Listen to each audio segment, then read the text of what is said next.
Well, we're looking at the Vivekachudamani, the crest jewel of discrimination by Adi Shankara. And, you know, in the beginning of the book he starts by talking about how fortunate you are to have a birth as a human, to have and then you're even more fortunate to have a desire to know God, to know the truth, and then, oh, how fortunate you are then to meet an enlightened teacher, or to have a knowledgeable guru. And then he goes on and says how lucky you are to be born a man. Because, you know, at that time, especially at the time he was writing, men had created a world where it was an advantage to be a man. And so what he was saying in there, in all of those things, is that be careful when you approach the scriptures, that you don't approach them lightly. We tend to have that issue these days because how difficult is it? You walk over, pick up a book off the shelf and flip through it and start reading the Upanishads. And you read them casually, grab a few verses and then set it down and walk off and go have your cup of coffee or whatever. You see, be careful when you do that. You need to take a moment and think about it. That knowledge has cost the lives of thousands of people. You know, that the dedication of how many people before these things were written down and then mass produced, that families devoted their lives, the lives of their children, to memorize their sections of these works, to memorize them from their father, to carry them and protect them within themselves, and then when they had children, their children would learn them from them and memorize them and carry them forward. This has gone on for hundreds, if not thousands, of generations of people dedicating an entire life to bringing them to you. And then that you have them available to you, that you have an interest in looking at them. You know how many times we have a class like this? How many are there? 6, 8 of us, 10 of us, you know? In a city of what population? Here there's not that many people, but like in San Francisco, you know, we've got they had 7 million people in the Bay Area, and we'd have a class on these ideals, and we'd have, you know, 85 people in the room. To be one of those 85 people, that's a boon for you. It's not something to be egotistic about, it's something to be grateful for, that you've come to that place. Because this moment, every moment that we experience in this apparent world anyway, you always have to kind of do tongue-in-cheek in Vedanta when you talk about this apparent world, but every moment, this moment is the sum total of all of your desires. All of your desires added together have brought this moment to you. And there's something very special about that. There's an assumed camaraderie between us. There can be an intimacy that we can trust in each other, because the sum total of our desires have led us to the same thing, to spiritual life and to a quest to understand these things. And you take that into account, that you've had that good fortune, that the sum total of your desires has brought you to a place to learn and to begin or to continue work on your realization. And 2, that these scriptures, which have cost the lives and have been the product of thousands of years of people's diligent and careful devotion and effort to bring them to us, and now that we can produce them so easily and distribute them so widely, is because of their sacrifice. You look at Indian culture, that's one of the things I deeply appreciate about that culture, is the discipline that was necessary to carry these things forward, to protect them from invader after invader after invader, you know, to not violate them, to not lose interest in them, to not discount them. So the beginning of the Vivekachudamani is telling us that. When we sit to study the scripture, pause a moment. Make sure that you have the proper attitude, that you sit with the proper attention and the proper respect for what you're about to encounter. And then Swami, or Sri Nisargadatta, says a wonderful thing that I really appreciated, really opened my eyes to a lot of things. He said, quite often you will have thought that you've read a scripture before. So you'll sit down and you'll read it and you'll only get halfway through the sentence and your mind will say, oh, I've read this before. and you read it, and you kind of read over it.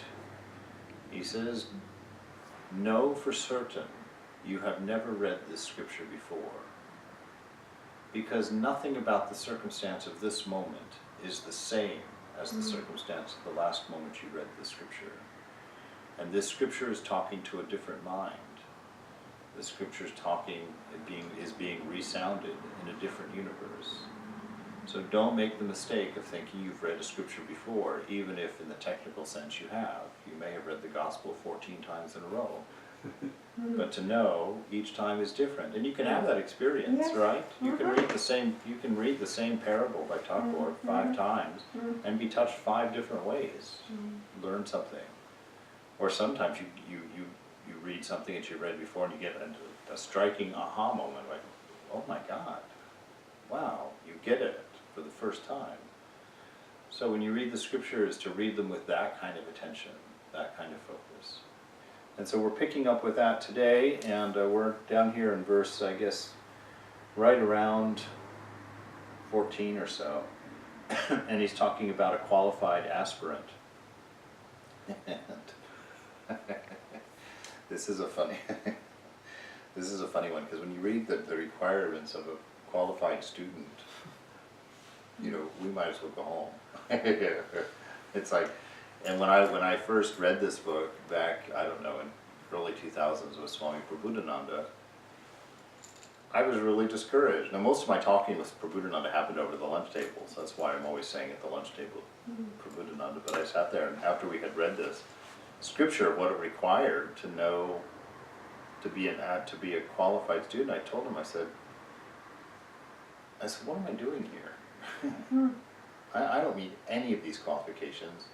And I said, and I don't think I've ever met a Swami that's met all of these qualifications. I mean, these are outrageous. And he smiled. He said, yes.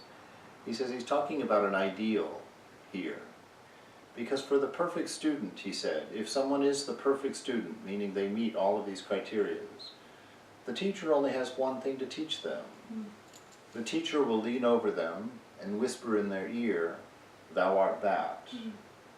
And that person will go into nirvikalpa samadhi.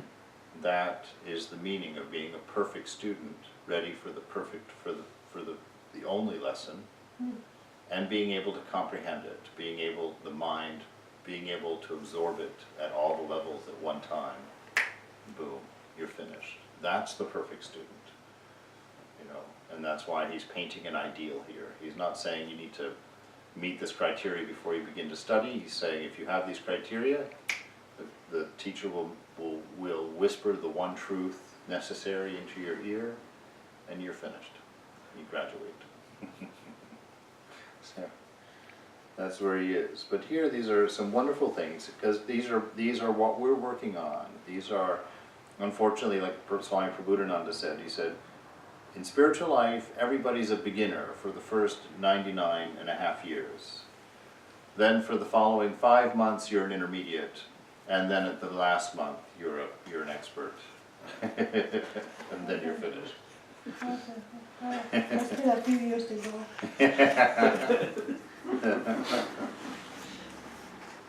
So he says here, success depends essentially on a qualified aspirant. Time, place, and other such means are but auxiliaries in this regard. Okay, so he's saying you pretty much determine whether you're a qualified aspirant.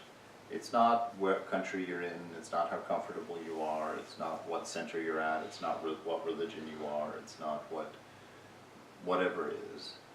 It's going to be you that determines how qualified you are.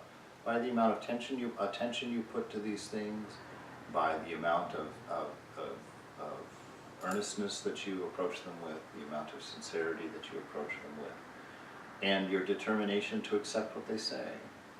When the scriptures say something that's challenging to you, you don't argue. You don't come up with reasons of why it doesn't apply to you. You accept it, and you say, oh, wow, I got some work to do. Like that. So success depends essentially on a qualified aspirant. Time, place, and other such means are but auxiliaries in this regard. Hence, the seeker after the reality of the Atman should take to reasoning after duly approaching the Guru, who should be the best of the knowers of Brahman and an ocean of mercy. All right. He's going to fill us in on this as we go here, so we're going to keep going. An intelligent and learned man, skilled in arguing in favor of the scriptures and in refuting counter-arguments against them, one who has got the above characteristics is the fit recipient of the knowledge of Atman. So he's talking here, in another translation, it says someone who thoroughly knows the Vedas, and all of the arguments against the Vedas, and all of the arguments that counter those arguments against the Vedas. So that before you go to become a student, that's the first requirement, to be fully studied, fully versed in all of the Vedas, their arguments and their counter-arguments. You have to have a guru, a realized guru, who's a knower of Brahman and an ocean of mercy. All right? And you have to be a healthy reasoner, a man of strong intellect, or woman of strong intellect. And, with this, you're ready to go. The man who discriminates between the real and the unreal, whose mind is turned away from the unreal, who possesses calmness and the allied virtues, and who has a longing for liberation, is alone considered qualified to inquire after Brahman. So someone who's thoroughly adept at being able to distinguish between the real and the unreal, who has an absolute sense of renunciation in that you reject that which is unreal and stick to the real alone, which is that Brahman. That you have that equanimous spirit that they talk about in the Gita, that you're not, whether you're in pleasant circumstances or unpleasant circumstances, you are calm in there. Whether you're in pain or in joy or sorrow, that you have that equanimity of mind. So you see, these are things, we always associate these with the ultimate. The Vivekachudamani is saying, once you've possessed all these, only then are you ready to begin your spiritual quest. So it paints the real picture of why quite often the sages tell us to be serious. Because one of the problems here in Maya is that we're always lulled into thinking that we're doing pretty good. We're always lulled into the notion that that's not a big deal, or I'm right. My ideas are going to take me in the right direction. The problem in Maya is that the ego is the guru, and as long as the ego is the guru, you're not going to go very far. You're going to go in lots of circles. And that's why, one of the things we don't like to hear is that you need a guru. Everybody's like, oh, I thought the guru was inside. I thought I didn't need a guru. And it is true. The guru is inside. But only a pure mind can hear the guru inside. Otherwise, you mistake the voice of the ego as your guru. And you follow what you want to follow, what you like. You look at different religions and you're like, I like that, I'll do that. I like that. I don't agree with that, I'm not going to worry about that. No, not that one either. So we and it's just the ego picking and choosing, and what's the ego going to pick and choose? The things that maintain its status. It doesn't want to be diminished. And what's the one thing that has to happen for realization? The ego has to be killed, not just diminished, it has to be killed and put to death. And so we have to have a guru, and Thakur says it doesn't even matter whether your guru is a great, he says even if your guru visits a grog shop, even if he's hanging out at the tavern at the end of the street, he's still your guru, because it's your faith in your guru that's going to get you where you need to go. Not so much the quality of your guru, but your surrender to the guru. Why? Because that's something outside of your ego. And it might even be better that you don't have a worthy guru, because that's going to offend your ego even more. To listen to somebody you're pretty sure has no idea who's going to get you there. And of course, in the mind immediately wants to raise up all kinds of arguments against that, like, well, then you'll just be a sucker, listening to whatever anybody says. It might be, but who's raising those concerns and why? It again is a function of ego, wanting to stay in control, feeling itself endangered. You know, because the ultimate is that the guru will take you forward. It's like that, I forget his name, that guy, I think it was whether it was New York or Boston, who pretended to be an Indian guru. He just was some young Indian guy, and he thought that these people were really gullible. And he grew a beard, and he had a studio, and he gave teachings. And he did it for a while, and then he got freaked out because they had a story about it on NPR, I think. And people were so hurt when they found out. But there were a lot of people just cursed him and were like never wanted to talk to him again. But a lot of people got a lot from it, and we're talking about how much they actually got from it, and like, but even if they're not, the person teaching it isn't sincere, that if you're sincerely following and trying to move in that direction, then people could still get something out of it. I thought that was pretty amazing. Yeah, in India is going on right now. There's one sadhu is in jail actually. Yeah, so in India is going on right now. He has as many people against him. They are Babas. No. He's a teacher. I'm saying there are many for him and there are many against him. Right. But there's a lot of them. Yeah. So all these things exist, and the thing about it, the Apostle Paul in the Christian scriptures says that all things work together for good to those that love God. Yeah. If you're following someone like that with a sincere and earnest heart, Ramakrishna says that even if you're taking a wrong turn, God himself will take responsibility to get you turned around onto the right track. You know, so however that will happen, either you'll find a better guru or this guru will come out and say, hey, I'm fake, you know, and then you'll be like, oof, ouch, you'll be more careful next time, and you keep moving on. But you keep hold of that love for God, that love for truth, that love for love's sake, you know, and you go forward. But the reason that one of the reasons that the guru is such an important thing is that we have to get something outside of the sphere of our own ego to help us on our spiritual path. The ego has to be broken. It has to be transcended. And submitting to another person's teachings, to another person's requirements. You know, watch the Karate Kid. Slaja. You know, I think about my own experience. You know, 15, I joined the monastery, became a monk. You know, before you do that, or when you're doing that, you've got a very grand idea of that. Oh, I'm going to be a monk, this is going to be awesome, I'm going to love it, you know, I'm going to be studying the scriptures and praying, I'm having visions and all kinds of stuff, you know, all that kinds of things. And then you join, and what did I do for 15 years? You know, 15 years I washed dishes, I cleared the table, I washed the floors, I cleaned the toilets, I weeded the gardens, you know, I swept the temple, like, cleaned the shrine. It was just, you know, it was gopher work for 15 years. And my father was furious with me every time he called. So he said, oh God, it really hurt my feelings, because I had no answer for him. I didn't know. I was just going forward. So I was like, I made a commitment, I'm going to do this.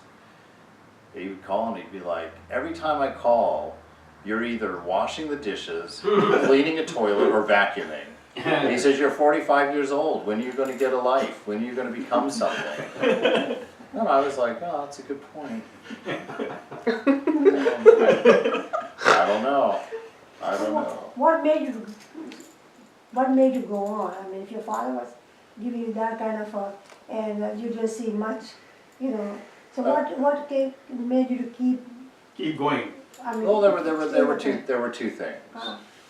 One is I thought I didn't join this to accomplish worldly things my father was thinking about. I didn't become a monk to become a teacher.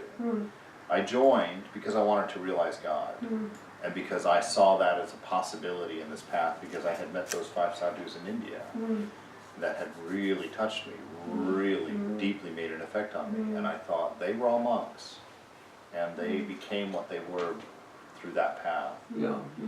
So there was that. Then there was the second thing too. I thought about myself as a person. You know, after I'd been in 10 years or so, I sat and I thought, because there were times when I was like, I'm out of here, I'm finished. And there was even one time after I'd been in there 8 years that I packed my bags and tried to leave and couldn't actually, which is another story. But it's that whole thing, you just, I thought about, am I a better person 10 years into this than I was when I started? And I started having to admit, either way, I had become a better person. See, there have been examples of people, you right here, I'm just forgetting the name, mystic, you know, perhaps you maybe may remember. And his job was only, that was of course some religious order, and his job was only to wash dishes, to do this kind of thing, and he came out to be great saint actually. Yes, you're talking about Brother Lawrence. Huh? Brother Lawrence, he was a cook. Yes, Yeah, Lawrence, he was the yeah. cook. Talking about Yes, right. Yeah, brother, that's exactly right. Brother Lawrence was the Yeah. monastery cook. Yeah, exactly. And his only practice Yeah. was to constantly be aware of the presence of God. Yeah, exactly. And Yeah. he became a saint Yeah. by doing nothing Yeah. but cook. What scripture is it where the young boy goes to the guru, and the guru's first task for him is, here, take these cow, and when this cow becomes 1,000, That's come right. back. Yeah. Yeah. So that was his training. And he thought to himself, he's like, my guru's just trying to get rich off of me. Tell me to take one cow and come back when I've got 1,000 of it. What's that about? You know? But he did it. And then you can read that Upanishad and see the lessons that he realizes God because of it. You know? So it's not what you're doing. It's your commitment to the path. Commitment is what it is. You're there to stay, so that's your commitment. How you do it. If you can multiply cows, and if you're being conscious of God the whole time, if you're doing it for your gurus and not for your own ego satisfaction, you're going to find God. You see, the plan is not for to make the best dishwasher. The plan is how much this can scare you, how much this things can Scare keep you. Keep you there. You know what I'm saying? You know, these are tests. Give you these kind of jobs, how well you can do it, how well you can keep them. So Well, how we what can it- yeah, advance further. There's a number of Yeah. things. There's a number of things. Certainly not scary. Yeah, I'm saying it's Fear a should test. have fear has no Yeah, part in yeah. the path. That's at It's the very karma beginning. yoga. Huh? Karma yoga. It's karma yoga. There's Yeah. several things in it. One, Yeah. if you're 45 years old and washing dishes, that's a humiliating experience. You know, if you have enough of a mind to contemplate it, you know, to think, wow, what am I? That's the first question, what am I? And does it matter? Karma yoga, it teaches it's not what you do, it's how you do it. If you're washing those dishes with the thought of God in mind, Yeah. if you're washing them well because it's an act of worship, Yeah. you're on a direct path to Yeah. realization. Yeah. You're going to find God through it. Yeah. And it can be anything. It does not matter what you're doing. You know, it matters intensely how you do it.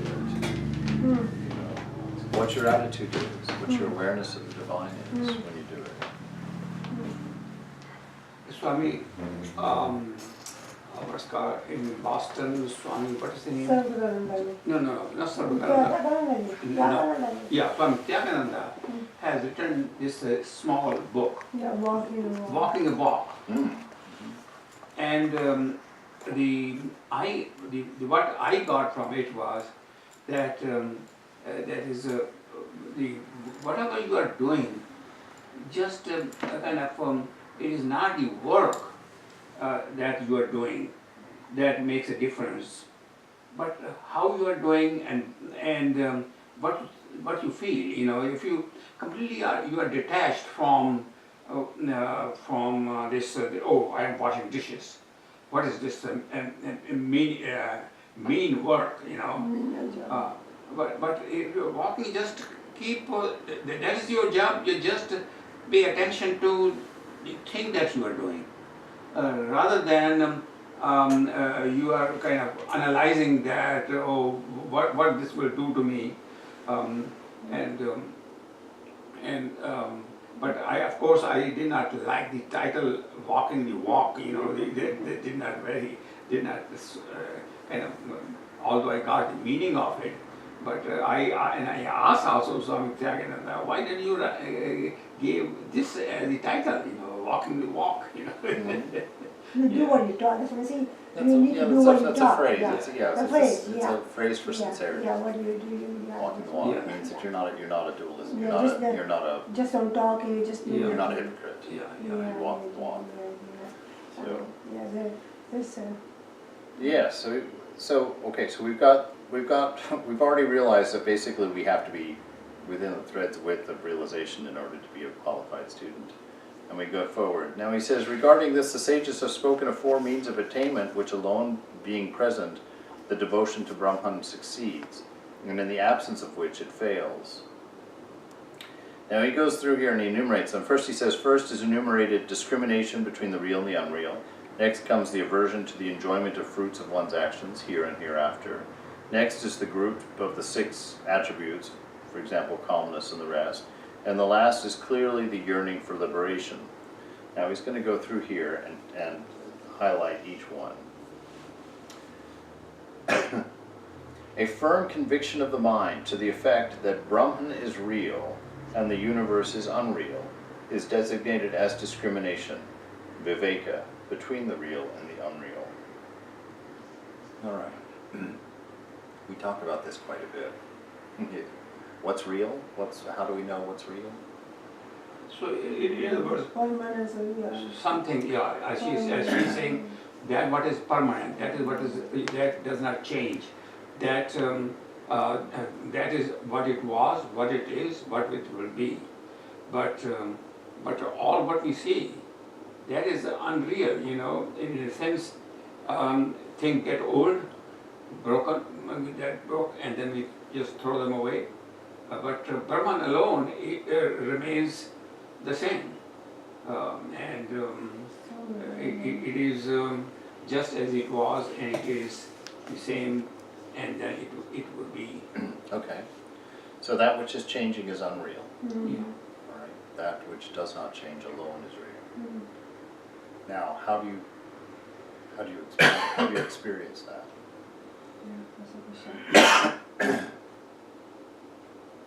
You can try to look for what is common to every perception, every single moment of our existence. What is always the common factor that's doesn't depend on any particular manifestation. Yeah.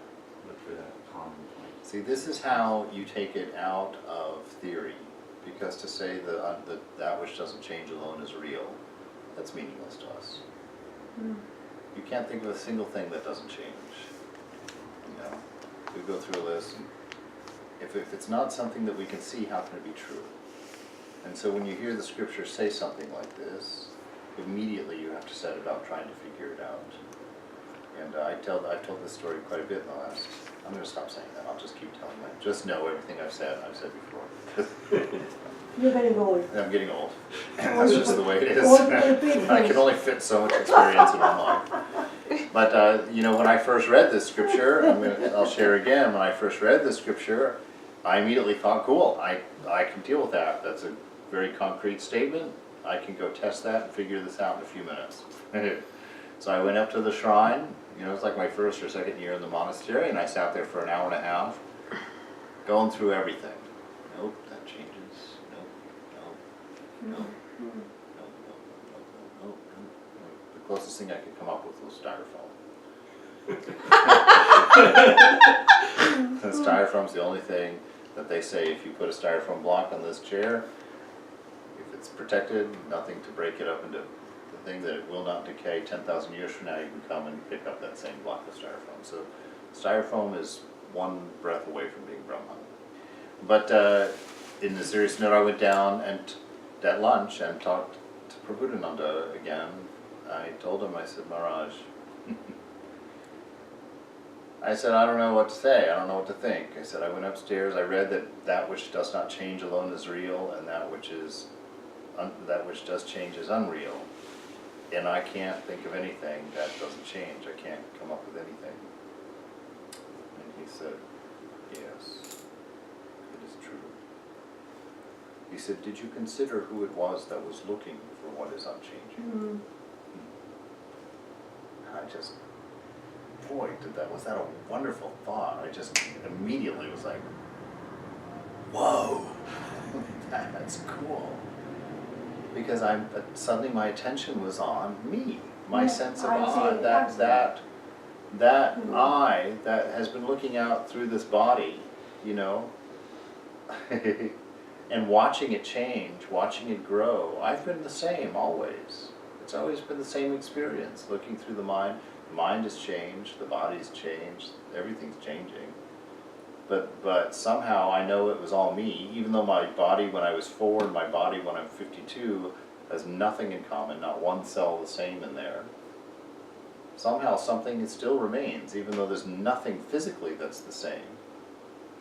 There's not one physical thing in my body that's the same as when I was 4 years old. How is it that I still think it's me? How is it that I still have a sense of I? How did that perception continue? Because there is that unchangeable self within that is always looking out. You can't see it, just like you can't see your face, but you know you've got one.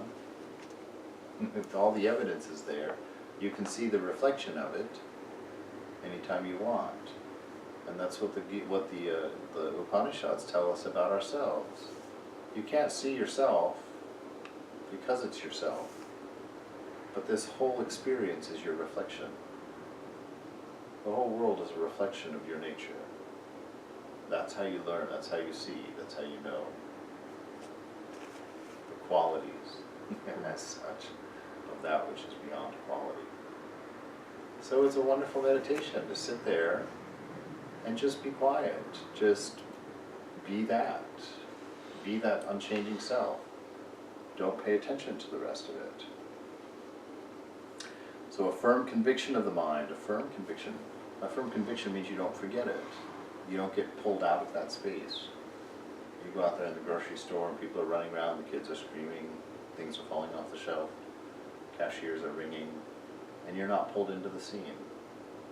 You witness it as this unchanging self. That's where that equanimity of mind comes from. That's where that eternal calmness comes from. You know that this is all visual, and you're just watching it happen. Second, Vairagya, or renunciation, or our favorite word. Vairagya, or renunciation, is the desire to give up all transitory enjoyments, ranging from those of an animate body to those of Brahmanhood, having already known their defects, from observation, instruction, and so forth. That's what Thakur says. Look at everything and understand, this is all momentary. There's nothing real here. You know, take anything, take this thing, you know.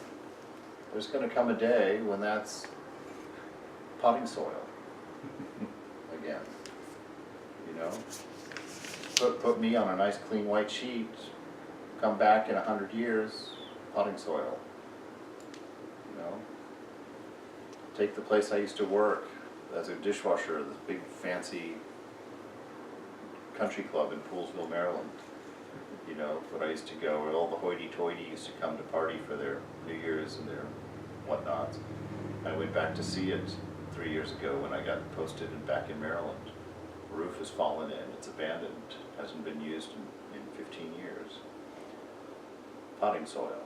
You know, that place of high society that was the object of desire for so many people, potting soil. That's the nature of this world.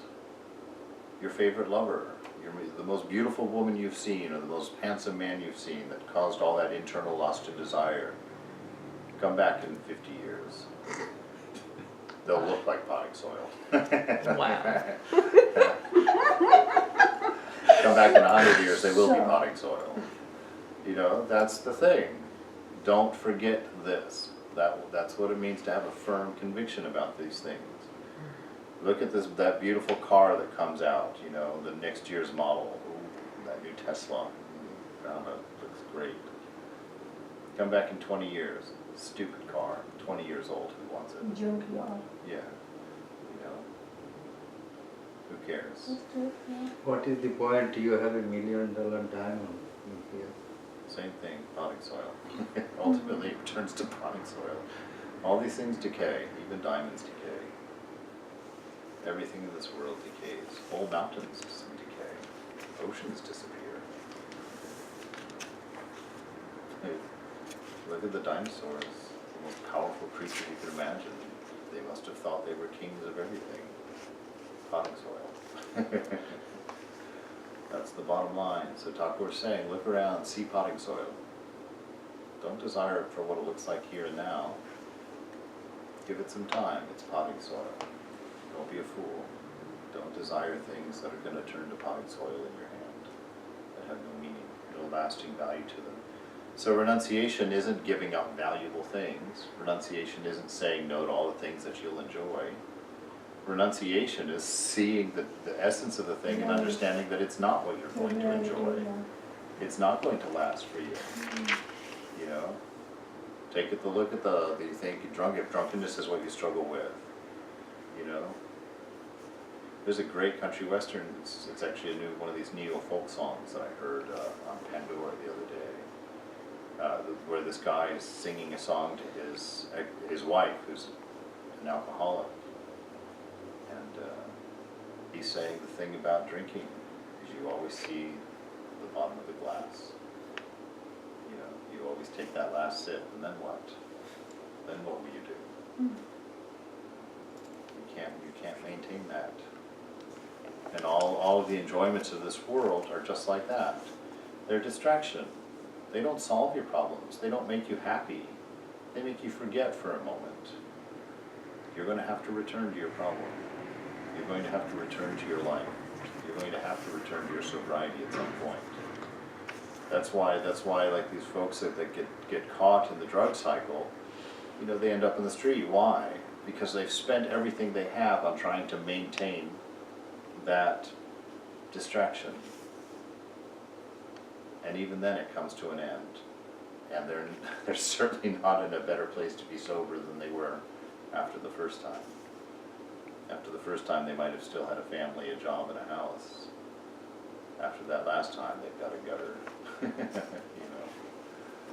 So these things, Thakur says, don't be fooled by them. So don't be fooled by them. Keep a firm conviction of that's within you, that does not change, that is eternal. Take a look at that which changes and realize that the first thing to notice in all of it is that it's temporary, and its effect will be temporary. And you as an eternal being, you as an eternal soul, are never going to be satisfied with something that's temporary. It's never going to take care of you, never going to give you what you're looking for.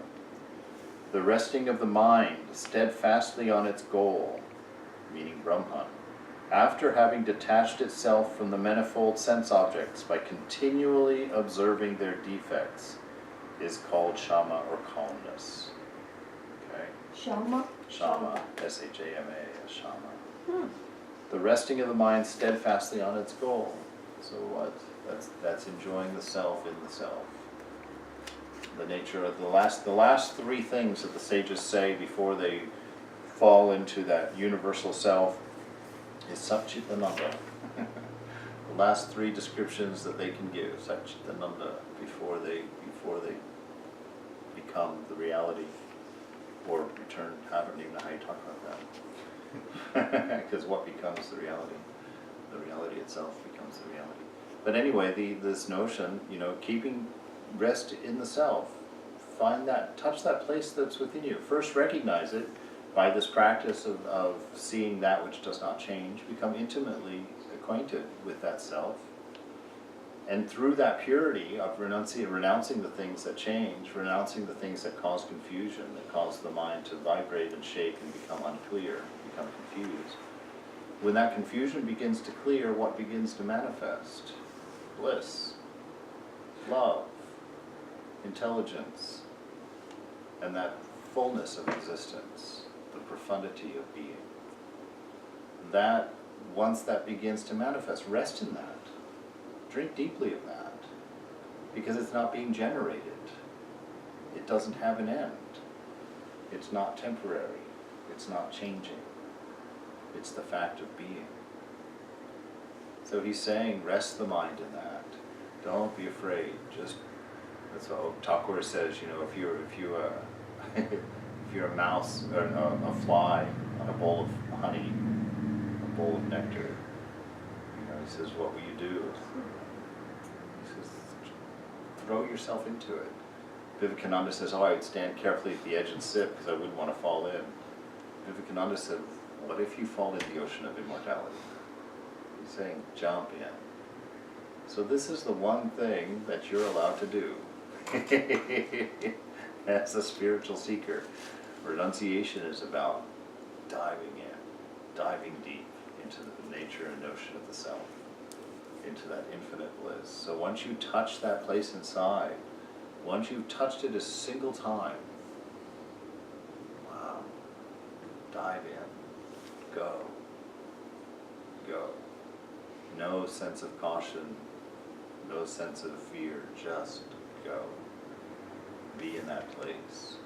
Let that love manifest fully and watch it happen. Don't be attached to any of it. Just go with it. So resting the mind steadfastly on its goal. Turning both kinds of sex organs or sense organs. That both of them work, I guess.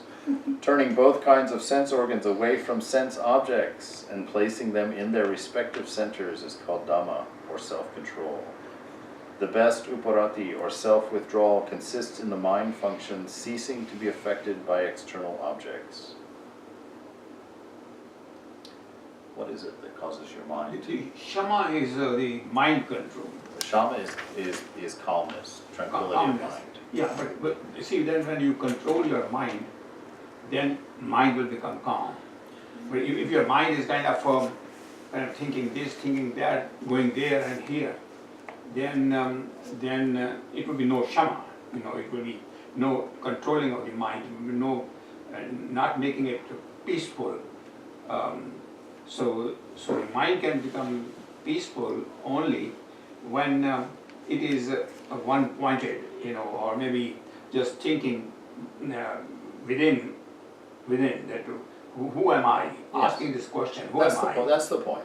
Yeah. The point is, and so this is only a matter of semantics and perspective, but to me it's an important one.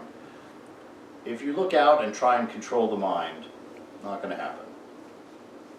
If you look in at the nature of the self, the mind will calm of its own accord. Because you will get everything that the mind is desperately trying to find, and once the mind begins to see that, the mind will calm. The mind will, the need will be quelled, you know, it'll quiet down. Now he says, you know, resting the mind firmly on the goal, so that's it, which is Brahman, which is the self. So rest the mind, put the points of the mind on that self. Take it off of the sense objects, put it on that self. He says, and then he clarifies that, or goes further in the next verse, what we just read. He says, turn both kinds of sense organs away from sense objects and place them on their respective centers. This is self-control. The best uparati, or self-withdrawal, consists in mind functions ceasing to be affected by external objects. What is it that causes the mind functions to be connected or affected by external objects? What is it? Desire.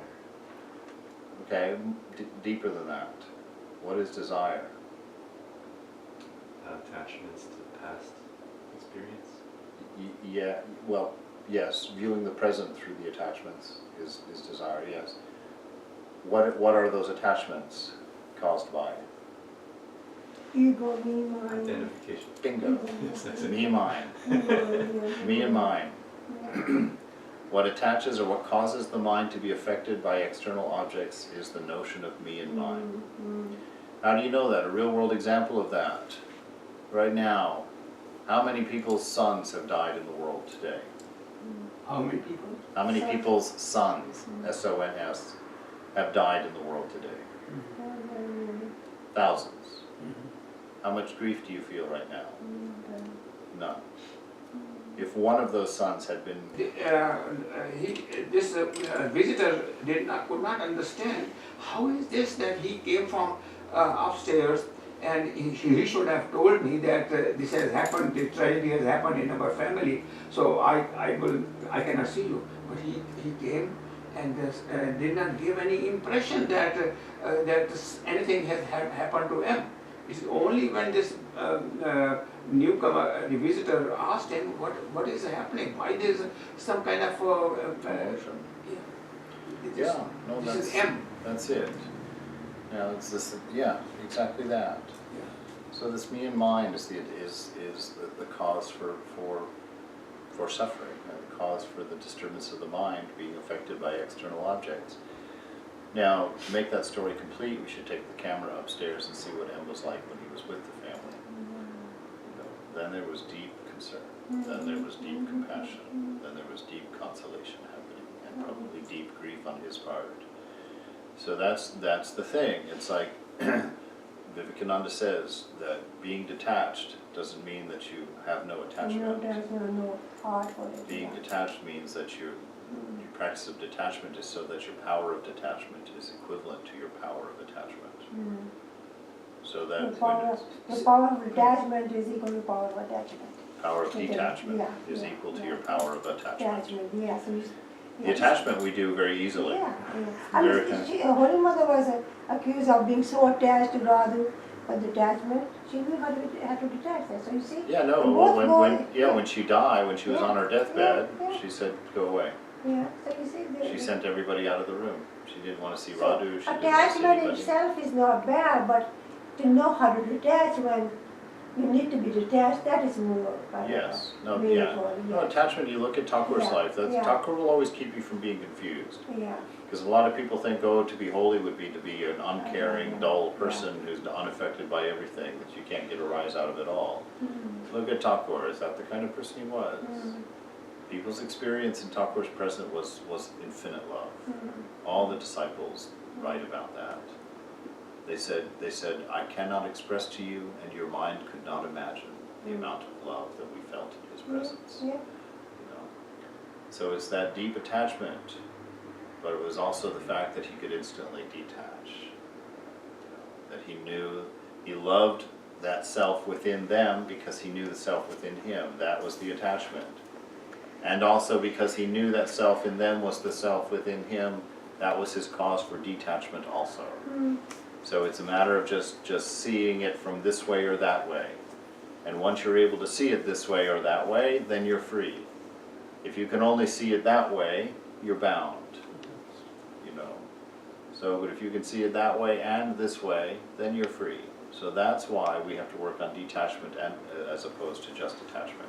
We can fall in love this way, but we can't fall in love this way. So as soon as you learn both ways, this is attachment, this is detachment. To love the reflection, that's attachment. To know that it's a reflection and to love the original, that's detachment. So like that, so to be free, turning the sense organs away from all of these things and placing them in their respective places, which is at peace, at rest. You know those little games with the little ball bearing and you have to get it in the hole in the middle? You sit there. And when it's not in the hole in the middle, you know, spiritual practice is trying to do it and you're all over the place. You know, you're sitting there and the mind's all over the place. But when you finally get that little ball bearing in the little indent in the middle of the thing, then you can shake the mind a little bit here and there. It doesn't move out. You know, it stays in that place. But to get it in that hole, you know, we all know what that's like. Sit down and try and meditate for an hour. Your mind is like all over. But when you finally touch that place, just touch it just once, how much easier it is for the mind to stay there. And the more you develop that, the purer it becomes. Pretty soon it becomes impossible to pull out of that space. So your complete presence is an attachment. In a way, you are there, and you say the compassion is there, but you're not really kind of looking for something. What is for me now there, or how long I have to be connected with this and that. This is what it is. Okay, once it's gone, it's gone. So that is another way to. I mean, Yes. I can enjoy the moment fully. I can enjoy it.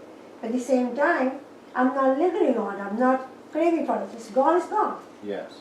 So, That's exactly the goal. yeah, This moment is God. yeah, The present is God. It's eternal, it's never ending and never beginning. Be in it and love it fully and deeply. yeah. No matter, watch it all happen and be perfectly content in every aspect of it. Don't like this moment better than that Yeah. moment, this circumstance better than that No circumstance. planning, no planning, no Nothing. scheme. There's no future. Yeah. There is only the present. Yeah. Past and future are in the mind only, you Yeah. know. So stop being in the, most of us spend most of our lives just bouncing between the past and future, spending very little time just here, just being. That's the whole practice of karma yoga. That's the whole practice of all the yogas actually, is to be here. You know, in karma yoga, it's don't see the result for what you're doing. That's seeing past, present, and future. It's focus on doing it now as worship and doing it for its own sake. Letting go of the results. That's presence. That's being here only. You know, bhakti yoga. Sit there in the presence of the beloved. You know, be full of that love, full of that communion. That's presence. That's being here now. That's feeling the nature of the self. Jnana yoga. Who am I? Letting go of all the things that change and focusing on that which does not change. That's Jnana yoga. Be here now. Be in the present. You know, Raja yoga. Slow the mind down. What stops the mind? You know, getting rid of me and mine. Getting rid of me and mine gets rid of attachment and desire, which is past and future. So you get present. So that's the task of all of the yogas, to bring you fully into the moment, to bring you fully into God realization, to see the moment as God, to understand that you are not in the moment, but the moment is you. So we can stop there. We're in 20 minutes over time. Any questions or concerns? Where did we stop? That's a good. Yeah, that's a good point. We stop Next at time, verse yeah. 23. Okay. So they,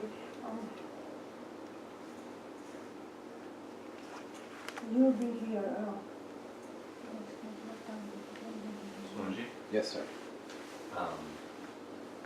So, actually right now I don't feel as much wanted to ask this question, but I feel like the question will come up later, so I'm going to ask it anyway. The question is, we've mentioned a few times about touching something just at least one time. He just describes like digging and then suddenly hitting upon something. Like, oh, there's something there, and then suddenly you get much more enthusiastic to keep digging there. Is that something when you're practicing, like you should be sort of actively looking for, or is it more like when you do practices you try to also just say, I'm not looking for results, you know, I'm just doing it to do it as well as I can. Or just any information you can give about that first touch, because that's where, you know. Yeah. Yes. Definitely don't go looking for it. because you are employing that which you're looking for with the task of looking for it. So that is the catch-22. It is not the doing or discovering of something, it's the absence of both of those. It is what is obvious when everything else ceases. So your goal is to let everything else cease so that that which is self-evident can be obvious to you. You know, that's another way of talking about God, actually. You know, the scriptures are not, in the words of Chidbrahmananda, the scriptures are not there to tell you one thing about God. The scriptures are there to tell you what God is not, so that that which is self-evident can become obvious. God doesn't need to be shown. God is obvious. What needs to happen is you need to stop thinking he's everything else and realize that all you've ever seen is the beloved. So, and it's a funny thing, because the first time you do that, you have a great meditation, you know, you'll hit that zone, and you'll be like, wow, that was a fantastic meditation. And the next time you sit down, you're like, you're trying to do it again. Yeah, And the very act of trying to do it again is the reason you're not, you know. yeah, exactly. Well, it's made, you know, I tell you one thing, I read and I experimented that. See, like one time you go to some restaurant, okay, and you enjoy the food very much because you do not have any expectations. Food came, you were totally there, you ate it. And so you like something and say, oh, I'm going to go back again for that. And you know, you just, and you go there, the experience is not the same. It's just kind of, you don't get anything out of it. So every experience, meditation, anything, every experience is a unique experience. We should wait for that time, you know, whatever. Yes. So I think that is perhaps more magic than, oh, I did it yesterday, I'm going to do the same today. It didn't happen, you know, so I think Yeah, it's well, the a beauty of it is it requires nothing. Yeah, exactly. You know, the beauty of it is that you don't have to be in a particular place doing a particular thing at a Yeah. particular time with a particular person to be happy. You know, to be blissful is your nature. Yeah, Just stop being unhappy. yeah, yes, You sir. know, stop thinking that you're not happy.